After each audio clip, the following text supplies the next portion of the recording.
No, it's stateless. Ha. What is it really good at doing? Displaying stuff. Sweet. It's not very good at thinking for itself. Now you saw with the vacation spots, you could do some if, props.time to go is spring, do some logic and then eventually return that logic. So they can do a little bit of evaluating. They don't have any thinking power. They don't have computing power as far as changing things over time. So to do that, we need to introduce a new type of component, class components. These are referred to as stateful components, stateful. There are two reasons you would use a class component. If you don't need either of these things, you should make a functional component. Those two things are state and lifecycle methods. We're going to start on state today. We'll get to lifecycle methods by the end of the week. But these are the only reasons you'd be using a class. If you don't need state or life cycles, you should be using a functional component. Well, how do we make a class component? Because this is functional. Well, when I say class component, when I say the word class, what do you think of as far as JavaScript is concerned? Yeah, the ES6 classes that replicate constructor functions. That is what a class component is. So I'm going to erase this and say class app. Just like that. Unfortunately, our app class doesn't know anything. If we were doing it with this syntax, we would just have to write React framework pretty much for ourselves. But what is the keyword we can put after the class name to say, hey, get all your functionality from another class? Yeah, does anyone remember this word from the lesson? We had the vehicle class and we had Jeep extend vehicle. So we're having our class extend a class called component. And this is from React. This gives us all of the goodies that we need as far as state and lifecycle methods. So this is how we'll do it. But notice line 9, component is not defined. Why? Well, component is an import from React. And this is how you have to import it. You say, after React, you say, comma, curly brackets, component. It's still going to break because we haven't finished off our class yet, but this is how you import the component and set up a class component to use it.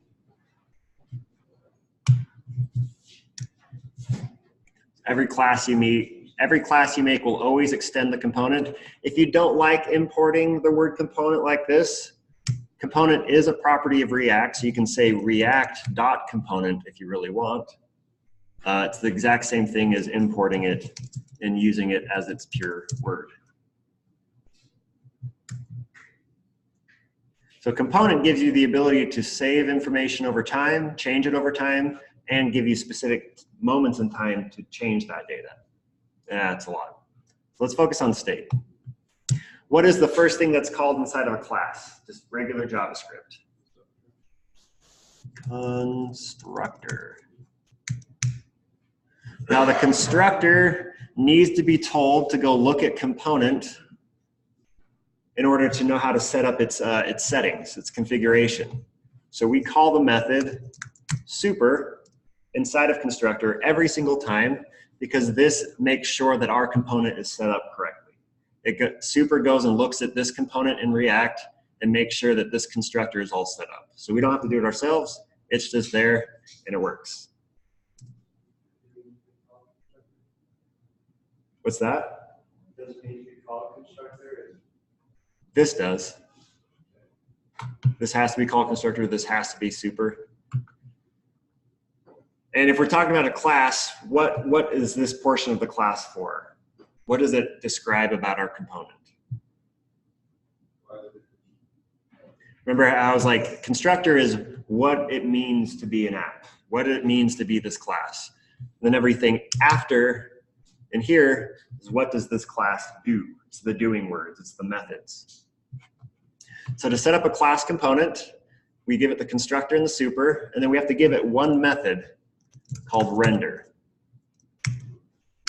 just like that. Inside of render is where we have our return statement, like we do with the functional component. So I'll put a div in here so it stops breaking. And we'll see we have a basic class component set up. To be fair, you don't even have to set up the constructor if you don't want it. You can just say render. And this is like a bare bones class component. But most cases, you're going to want the constructor. So I'm just going to include it with every example right now.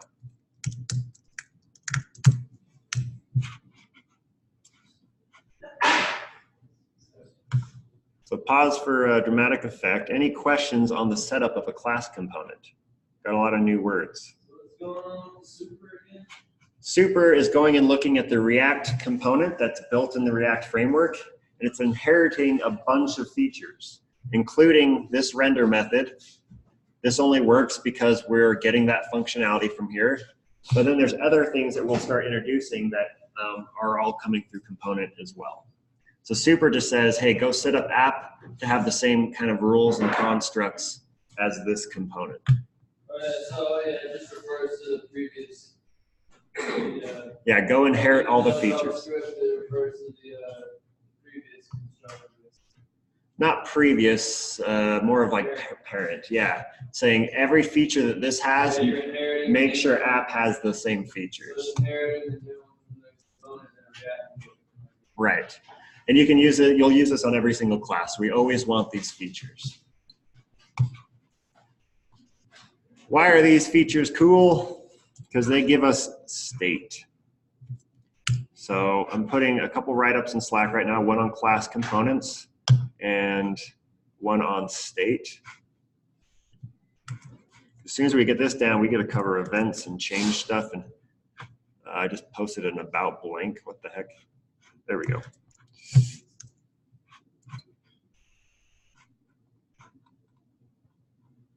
Okay, so class components, we use them to get features. And think, when I'm using a class, this component can now think for itself.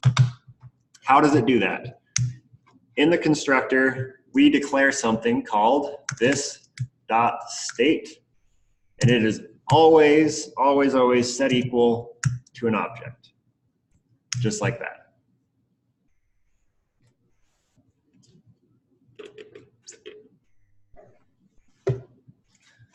Is anyone familiar with state as a general term in computer programming? What do you think of when you hear the word state? That is a state, yes. What about like the It's like when you're that's the thing I can't using the word. It's a hard one to think. That's why this is concept. This is one of the biggest obstacles with React is getting the idea of state down. It's like State of being. Think of. Yeah, I mean, think of State of the Union. You know, the president comes out and is like, "Here's the current condition of our country." Does that state stay the same year over year? No, it changes day by day. So state is saying this is what the current state of my data looks like, but it can change. It's meant to change. Almost. We'll never change the variable. We can change its contents. We can change them over time. We can save them here so our app remembers stuff over time. So literally think this is the current state of my data for the application, which really changes the state of what the user sees. What they see is your data. If your data changes that's held in state, what they see changes. So this is extremely powerful. So we're going to start off with a really fun example, a counter that starts off as 0. And it's going to start at 0, but we want to give the user the ability to eventually change it. And there's no way to teach state without also teaching event listeners. So this is going to be lots of things in one. So we're going to rehearse it a few times today. So the first part of this was like just building a class is hard enough. It's new words. Then we add state.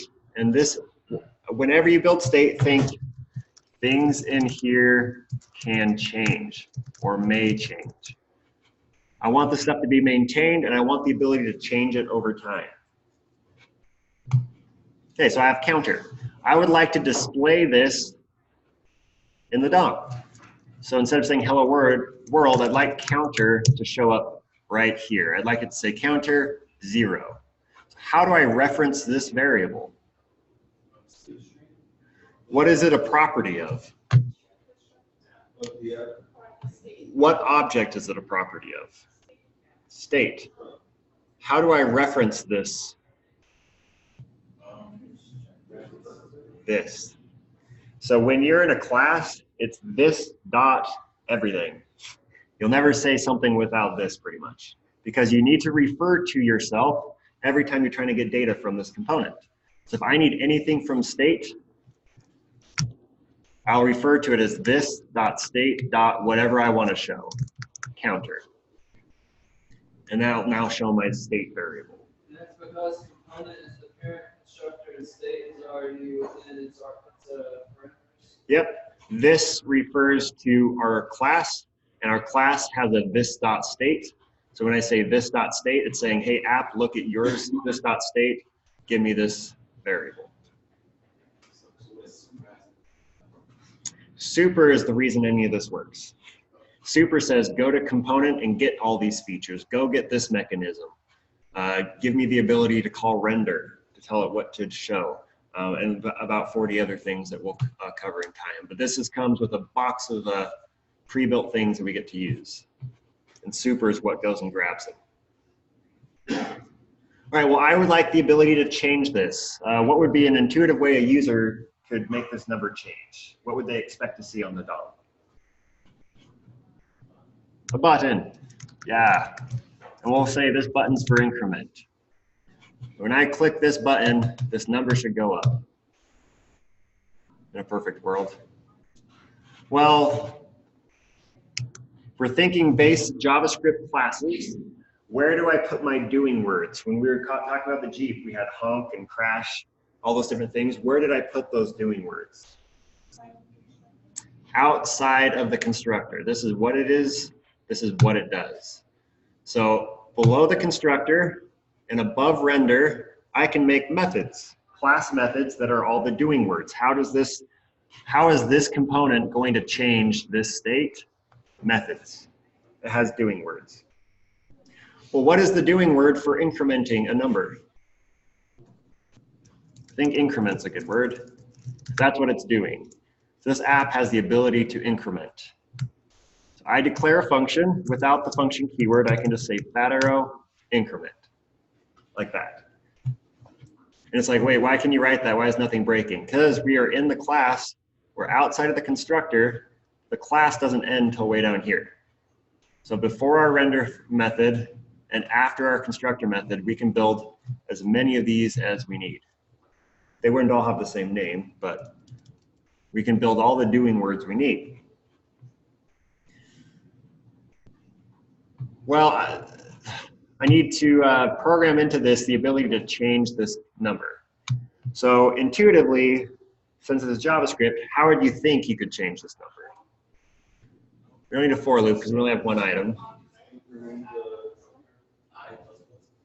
So we're not in a for loop. I just want to change this one number. And it's a property of this dot state. So if we're dealing with like a regular object, how would I say this should be 1 plus what it was before? Yeah, this dot state dot counter plus plus. No. While this is right with regular JavaScript, React hates this. It will break your app. You cannot mutate state directly. You cannot say, hey, state object, change this item to something else. This will never work. If it does work, it will quickly stop working.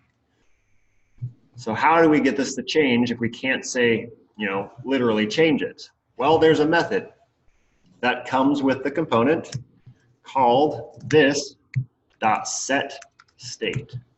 And this is the only way to change state. The only thing you can use. What this.setState needs is a new object. So we give it an object and we open it up. Whatever we put in this object will be compared to this object and updated. So inside of this object, if I said counter should now be 1, when this method gets called, counter is going to change to 1.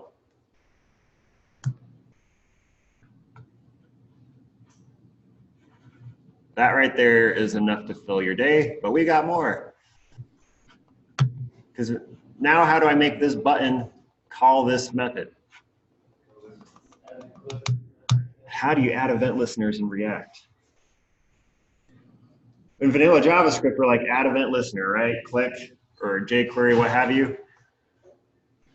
With vanilla JavaScript, we say this is bad. You don't want to do this anymore, right? You don't want to put an onClick on your HTML element to call some function. That's an old syntax. It's antiquated. Well, React is bringing it back. It's back in style. So in React, this button needs a click event. Great. OnClick must be camel cased equals curly brackets. So here's my add event listener click. Whatever I put in the curly brackets is the function to call when the thing is clicked. Well, what do I want to call when this is clicked? Increment. But what is increment a property of? So I have to refer to it as a property of the class, this dot increment. Now, if I call it with parentheses, I'm saying call it right away. It's not going to wait for my click to happen. So I just say call this function when this is clicked. When I click, changes to 1. This set the state and changed it to 1. But it's a pretty worthless function because it only counts to 1. It's still firing. So yeah, I could try this. Maybe this dot state dot counter plus plus. But I'm breaking a rule here. This might work. No, it won't. Why isn't this working? I'm trying to change state directly. Plus plus is the same thing as saying this dot state dot counter equals this dot state dot counter plus 1. I am trying to reassign something in state. Even though I'm using the right method, I'm breaking that rule. So how do I say counter be one more than what you previously were?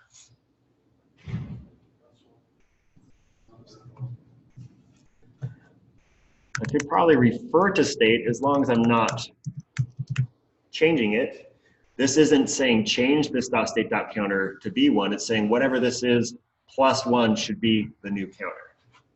And now it will let me increment. Okay. So the difference between that one and the other one is just plus. Plus plus is trying to change state. Plus 1 is saying using set state, make this whatever this is plus this. Like, you know, what is 1 plus 1 or 2 plus 1 or 3 plus 1? We're not trying to reassign this directly. Yeah, and there's a, let's see, Boromir set state mean. That's not it. There's one in here that says one does not set state directly. There we go. Remember Boromir, do not mutate this dot state directly. If it's a meme, it's important. Okay, so we got a lot to look at here. I want to add more functionality though. Not only do I want the user to be able to increment, I want them to be able to decrement. So I'm going to call on a lucky volunteer to help me with this. Moret,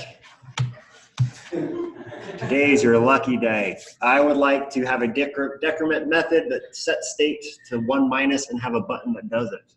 Tall order. Get as far as you can and then pass it off to some other lucky person. So what would you like to add to this page to make this work? So in this section, like a Okay. order, we call it order. Or Decrement, yeah. Decrement is a method. Okay. Then we do This dot state.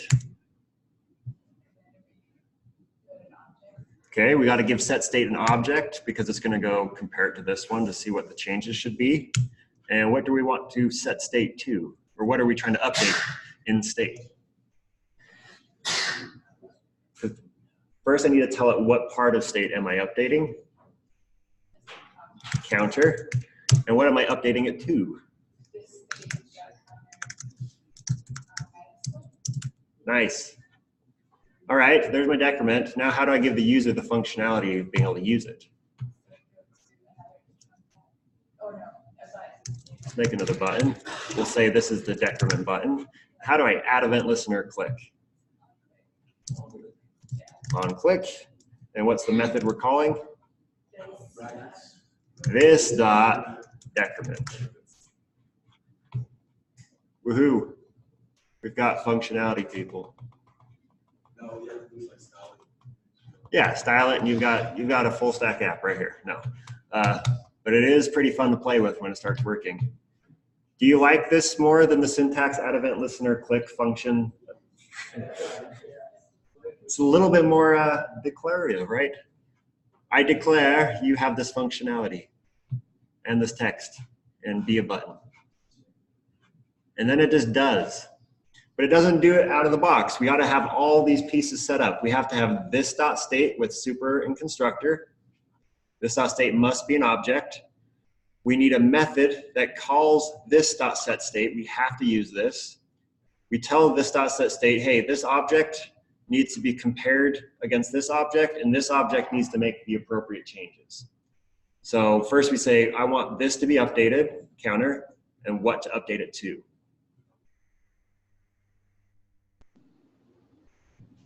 Okay.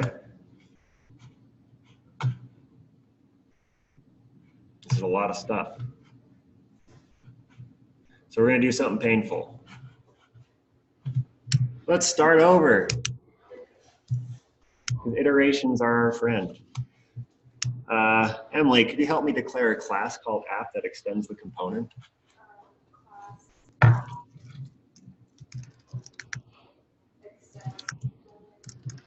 Nailed it. Okay. If you could take it further, what do I need next? Need a constructor.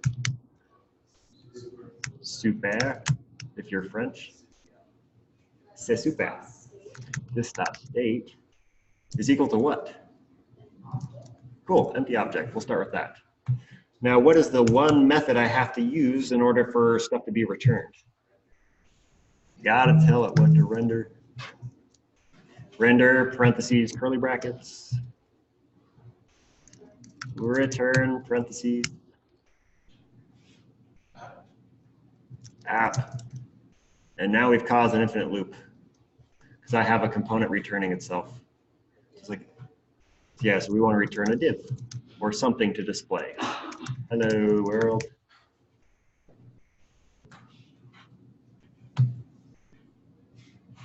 Why you no show up?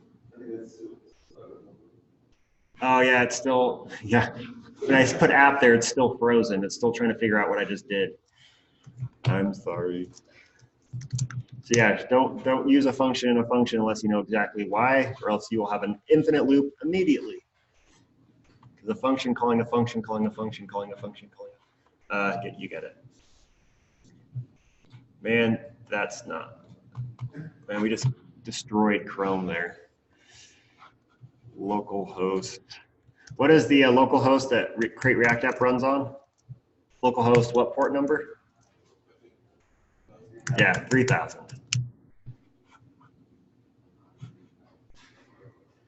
All right, we got our class. Now, I would like to have a counter that I can increment.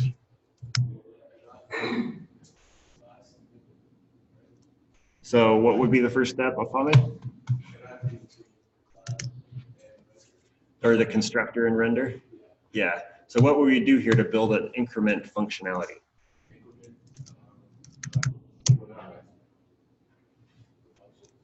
Yeah, so what symbols come after this word to make a function?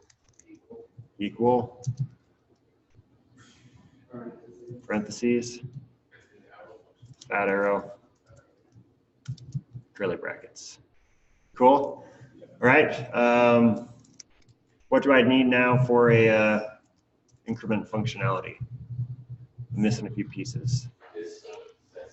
This dot set state, so I want to update state. What data type does it need to be given? Object. And then I need to tell it what to update. Do I have anything to update at this time? Okay, so where do I go put my initial state? This time we'll call it the great counter. Okay, and I would like to update the great counter to be 1 when this was used. Now, at first in here, I have to tell it what part of state am I updating? The great counter. Colon, what do I want to update it to? This. So the great counter is a property of what? This dot state dot the great counter plus 1. Cool. Well, I'm not seeing any count or button or anything. I've got my functionality. So who can finish this off now with the display we need? I want to see the counter and I want to see the button that lets me change it. Okay, well, let's make it H1. How do I reference this? Remember, it's always this dot everything, but this dot state is the object we're looking at, and we want the great counter out of it. So we should see the number 0 pop up. Great. And now something functional wise, I can give the user. The button is sensible. Plus that counter up, yo. And how do I give this the ability to use this? Like that. Camel case it. And then how do I reference the increment method? This dot everything. And do I say this dot increment parentheses? No, I just caused an infinite loop. Because this is getting called immediately. If I'm saying wait, only call this when this is clicked, it works fine. Yeah. Is there another syntax for making methods? Yes, if you like to do extra work. So let's cover some alternatives here for a moment. And one really, really important thing about this dot set state. Why is it that when state updates, the page refreshes, or it looks like it refreshes, the number changes? What did you have to do in your to-do list to make that simple thing happen?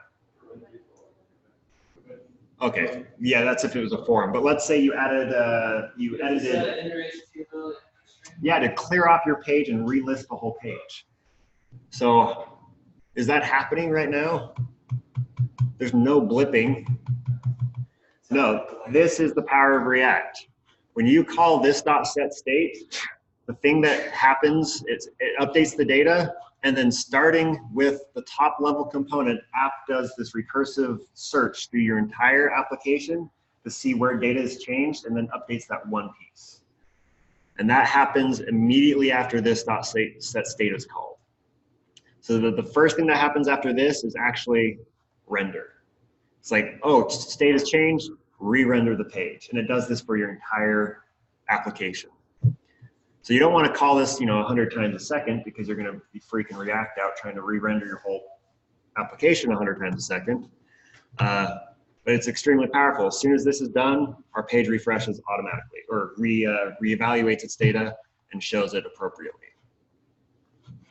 Now, funny enough, I get rid of, let's open the console here, get ready for this error. Are you ready for it? Let's get rid of the fat arrow and the equal sign. This is another syntax you can use to declare class methods. But when I click the button, it broke. And what is the error saying? Is it saying set state is undefined? So what is the property of set state? Something on line 18. Because you'll get this error in vanilla JavaScript as well. So it cannot read the property of add event listener of undefined. What does that actually mean? Which variable in here is it saying is undefined? This. So when it says I can't read the property set state of undefined, what it's really saying is this is not defined, or at least the this you're using doesn't have a set state. So suddenly, just by changing this to a regular method, it doesn't know what this is anymore. Because functions come with their own this keyword. So now this is looking at this function. It's like, I don't see a set state, and it breaks. Fortunately enough, fat arrow functions don't get their own this keyword. So this will automatically look up here and notice this context, not the function context, and work fine. So if you use a fat arrow function, you'll never hit that error for your own methods. But if you're not using a fat arrow function, and you'll see the syntax all over the web, you have to tell this method that when I use the word this, I don't mean this function, I mean the class. And the only way to do that is in your constructor, you have to write this long fun line. You have to say, hey, this dot increment needs to be reassigned to be this dot increment, but bind its context of this to this. That makes sense. So if you want to write your method like that, great. Just make sure you add this for every method you write. If you like doing that, weird. But you can do it. And what this line does is says, hey, when I say this inside of increment, bind this to this, not this. And now this will work just fine. But without this line, again, this is now referring to the method and breaks everything. So not super important at this time, but you will see those errors. And when you see it, make sure your method is an arrow method.